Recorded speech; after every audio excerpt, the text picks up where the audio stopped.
दोस्तों Haryana lineman PSPCL में lineman और सब स्टेशन अटेंडेंट का और सेल इस्कॉन में टेक्नीशियन का इस महीने एग्ज़ाम होने वाला है और हम आपको उनके लिए इम्पोर्टेंट क्वेश्चंस प्रोवाइड करवाने जा रहे हैं। निवेदन रहेगा कि इस वीडियो में दिए गए सभी क्वेश्चन को आप लास्ट तक ज़रूर देखना, जो कि आपके लिए इन तीनों पेपर के इम्पोर्टेंट साबित हो सकता है। आप इनमें से कोई भी एग्ज़ाम देने जा रहे हैं, ये सभी क्वेश्चन आपके लिए बहुत हेल्पफुल रहेंगे।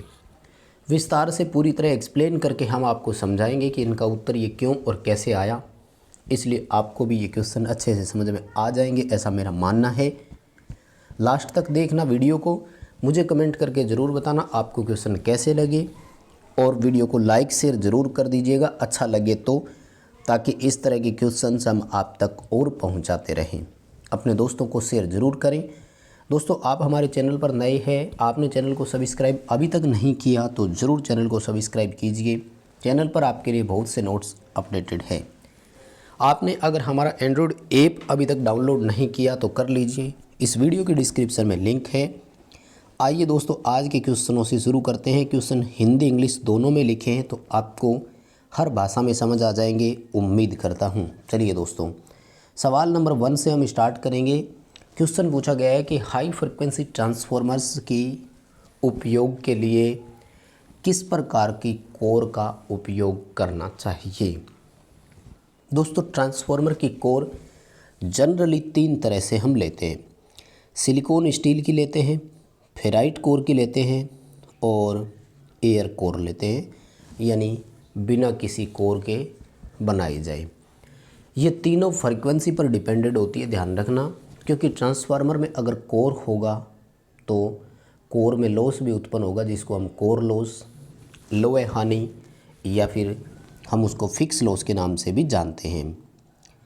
My dear, core loss frequency पर निर्भर करती है, क्योंकि एडी करंट हानि फ्रीक्वेंसी के वर्ग के समानुपाती और स्टेसिस हानि फ्रीक्वेंसी के सीधे समानुपाती होती है।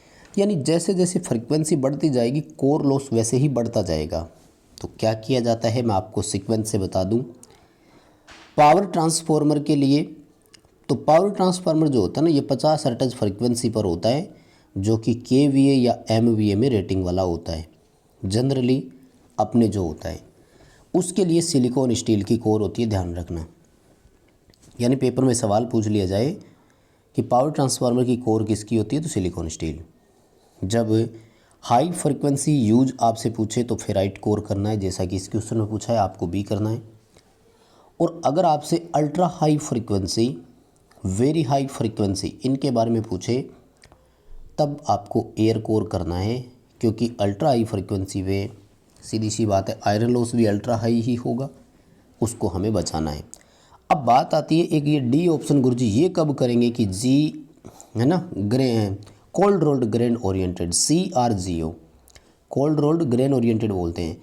ये तब करना होता है जब लेमिनेशन का ऑप्शन नहीं हो आपके सामने।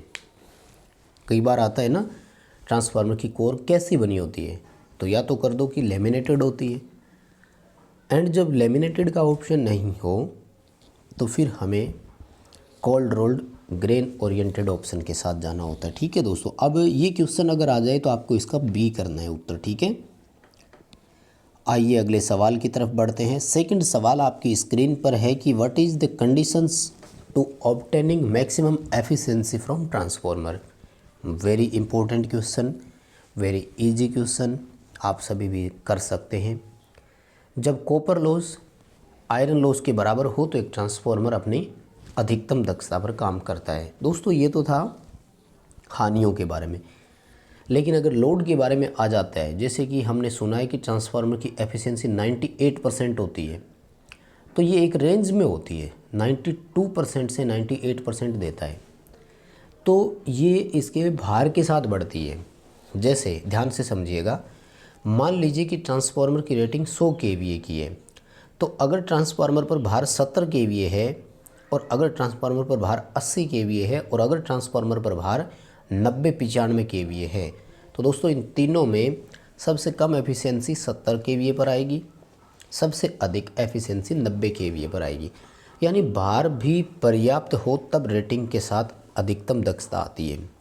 यानी अगर लोड के बारे में पूछे ना कि एक ट्रांसफार्मर किस भार पर अधिकतम दक्षता देता है, फिर आपको फुल लोड करना है, ये भी ध्यान रखें, ठीक है ना। अभी उत्तर सी करना है इसका। अगला सवाल आपकी स्क्रीन पर है कि ट्रांसफार्मर में, हाँ ट्रांसफार्मर के 3 ही है, बस कंप्लीट हो जाएंगे, फिर दूसरा टॉपिक आएगा।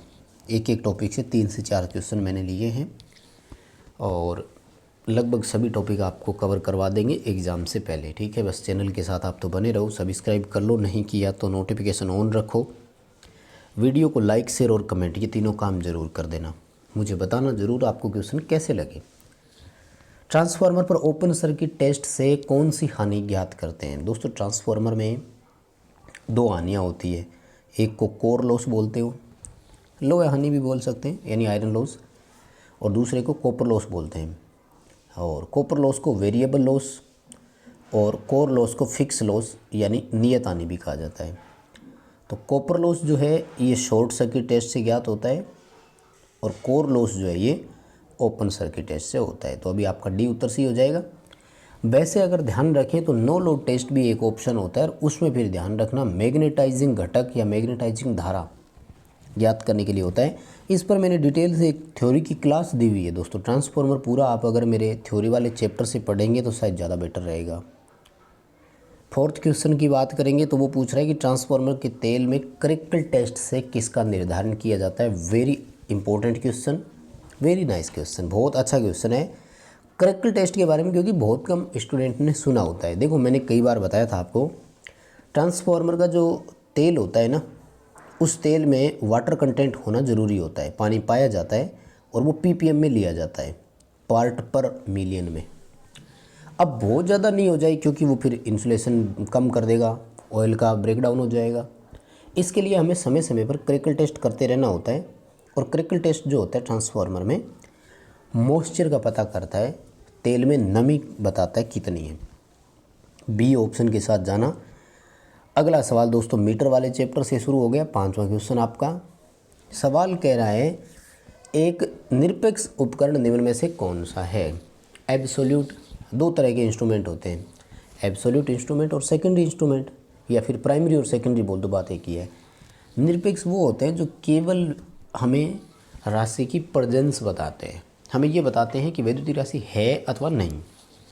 अगर है तो कितनी ये नहीं बताएंगे, और इसका उत्तर है टेजेंट गैल्वेनोमीटर। और ये तीनों सेकेंडरी इंस्ट्रूमेंट में आते हैं। सेकेंडरी आगे 3 प्रकार के हैं। तो एमीटर वोल्टमीटर जो है ये तो आते हैं इंडिकेटिंग इंस्ट्रूमेंट में यानी सूचक में, और ऊर्जा मीटर जो है ये आएगा इंटीग्रेटिंग में यानी समाकलन प्रकार के यंत्र में। इम्पोर्टेंट क्लासेज है, मैंने यूट्यूब पर डाल भी रखी है अपने वीके नॉलेज चैनल पर ही। उम्मीद करता हूँ आपने वहाँ से देखा होगा, तो बहुत अच्छे से मीटर आपका क्लियर हो ही जाएगा। अगला सवाल, मेजरिंग इंस्ट्रूमेंट जो होते हैं उनकी सेंसिटिविटी किस इकाई में होती है। काफ़ी अच्छा क्वेश्चन है। सेंसिटिविटी ओम प्रति वोल्ट लिख सकते हो, किलो ओम प्रति वोल्ट लिख सकते हो। और याद रखें जिस उपकरण की संवेदनशीलता इन सेंसिटिविटी अधिक होती है उसकी रीडिंग एक्यूरेसी भी उतनी ही अधिक होती है।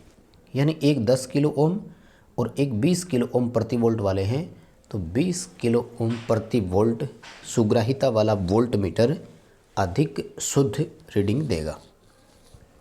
ठीक है, चलिए अगले सवाल की तरफ। क्वेश्चन कह रहा है कोल्ड कैथोड लैंप निम्न में से कौन सा है। हॉट कैथोड और कोल्ड कैथोड 2 तरह के होते हैं। नियॉन साइन जो होता है ना, ये कोल्ड कैथोड की श्रेणी में आता है, जबकि बाकी अपने तीनों हॉट कैथोड की श्रेणी में आते हैं, यानी गर्म होकर वो ऊष्मा प्रकाश उत्पन्न करते हैं। अगला सवाल ग्रेविटी कंट्रोल पर है। मापी यंत्रों में 2 तरह के कंट्रोल होते हैं, एक स्प्रिंग कंट्रोल होता है और दूसरा ग्रेविटी कंट्रोल होता है। तो स्प्रिंग कंट्रोल जो होता है ना, उसको तो हम किसी भी स्थिति में ले सकते हैं, लेकिन अगर ग्रेविटी कंट्रोल वाला लिया हुआ है तो वो केवल वर्टिकल ही होना चाहिए। जैसे पैनल बोर्ड में लगे हुए उपकरण, पैनल बोर्ड में मापी लगा हुआ है तो वो शुद्ध रीडिंग दे सकता है, लेकिन उसको अगर आपने रख दिया कहीं सीधा किसी बोर्ड पर, फिर उसकी रीडिंग में एरर आ सकती है। तो दोनों का याद रखना। ग्रेविटी कंट्रोल केवल ऊर्ध्वाधर स्थिति में सही और शुद्ध रीडिंग देगा, जबकि स्प्रिंग कंट्रोल जो है वो किसी भी पोजीशन में शुद्ध रीडिंग दे सकता है। नेक्स्ट हमारा क्वेश्चन है, किस प्रकार की प्रकाश डिजाइनिंग चकाचौंध से मुक्त है, यानी जिसमें बिल्कुल भी ग्लेयर नहीं होती, मतलब सीधी आंखों पर नहीं गिरती, तो वो सेमी इनडायरेक्ट आता है भाई। बी ऑप्शन के साथ जाना। अर्ध अप्रत्यक्ष व्यवस्था जो होती है ना, उसमें चकाचौंध नहीं होती, वो बिल्कुल मुक्त होता है। बी ऑप्शन कर देंगे इसका। नेक्स्ट दोस्तों क्वेश्चन पूछा, high pressure mercury vapour sodium vapour lamp जो होता है उसमें इग्निटर का क्या उद्देश्य है। सिंपल सा क्वेश्चन है। इग्निटर एक कैपेसिटर की आकृति के जैसा होता है और 3 तार इसमें लगी होती है। ये इग्निटर स्टार्टिंग के लिए हाई वोल्टेज जनरेट करता है और करंट को कंट्रोल करने का काम भी करता है, यानी generate high voltage pulse eight starting. D option आपको इसका करना है। नेक्स्ट क्वेश्चन पूछा, क्रिम्पिंग का फ़ायदा क्या है। दोस्तों क्रिम्पिंग जो होता है ना, ये आगे मतलब किसी भी जॉइंट को करने के लिए होता है, या जैसे मैं लग या थिम्बल की बात करूं तो हम क्रिम्पिंग टूल से उसको क्रिम्प कर देते हैं। जब भी हम जॉइंट लगाते हैं ना दोस्तों, तो उसमें हमेशा लूज रहने की संभावना होती है, लेकिन अगर किसी जॉइंट को हमने क्रिम्प कर दिया ना, तो वो कभी भी लूज नहीं रहता। सी ऑप्शन आएगा, अवॉइड लूज कनेक्शन। अगला जो दोस्तों क्वेश्चन है वो पूछ रहा है कि डेड शॉर्ट सर्किट अगर किसी वायरिंग में हो तो मेगर की रीडिंग क्या होनी चाहिए। जब शॉर्ट सर्किट हो चुका है तो मेगर की रीडिंग 0 आएगी, कोई इंसुलेशन रेजिस्टेंस उनके बीच में नहीं है। ए ऑप्शन के साथ जाना है। हालांकि इन्होंने तो मेगा वाट लिख रखा है, मेगा ओम आएगा, 0 रीडिंग आएगी, या 0 मेगा ओम इसको अपन कहेंगे। ए ऑप्शन के साथ जाना इसमें बिल्कुल सही ऑप्शन रहेगा। अगला दोस्तों जो क्वेश्चन है वो पूछ रहा है कि एल सीरीज एमसीबी जो होती है वो किसके लिए होती है। शॉर्ट में याद रखें, एल सीरीज जो होती है ये घरेलू हीटिंग अप्लाइंसेज होते हैं ना, जैसे गीजर हो गया, heater, electric iron, soldering iron, immersion rod, इन सब के लिए होता है। और अगर जी सीरीज एमसीबी के बारे में आ जाए तो वो होता है जैसे रेफ्रिजरेटर हो गया, एसी हो गया, इन सब के बारे में होता है। अभी आपको ए ऑप्शन के साथ जाना है, गीजर इसका सही उत्तर रहेगा। और ये तो रिपीट हो गया एल सीरीज वाली एमसीबी का।